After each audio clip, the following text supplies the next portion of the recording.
Hello, আসসালামু আলাইকুম viewers, সবাই কেমন আছেন? আলহামদুলিল্লাহ আমি অনেক ভালো আছি। সেলিম ইউটিউব অফিসিয়াল চ্যানেল থেকে অসংখ্য ধন্যবাদ আমার এই ভিডিওটা ক্লিক করার জন্য। যারা আমার এই ভিডিওটা ক্লিক করছেন অবশ্যই সাবস্ক্রাইব করে দিবেন এবং নোটিফিকেশনটা অন করে দেবেন নতুন নতুন ভিডিও পাওয়ার জন্য। আজকে আপনাদেরকে দেখাবো পার্কিং টাইলসের কোন কালার লাগালে সর্বোচ্চ ভালো লাগে এবং কি মডেল করলে ভালো লাগে। অবশ্যই ভিডিওটা দেখলেই বুঝতে পারবেন। তো এখানে আমরা একটা কালো টাইলস ব্যবহার করছি, একটা খয়েরি কালার টাইলস ব্যবহার করছি, এই দিয়ে আমরা একটা ডিজাইন করছি। তো আপনাদের যদি এই ডিজাইনটা ভালো লাগে তাহলে কিন্তু অবশ্যই আপনারা লাগাতে পারেন। আর আমাদের এই টাইলসটা হলো বিস্কিট টাইলস। বিস্কিট টাইলস আমরা বিস্কিট পার্কিং টাইলস বলি।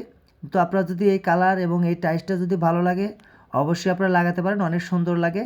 তো সবাই ভালো থাকবেন। সেলিম ইউটিউব অফিসিয়াল চ্যানেল থেকে অসংখ্য ধন্যবাদ আমার এই ভিডিওটা ক্লিক করার জন্য। আসসালাম।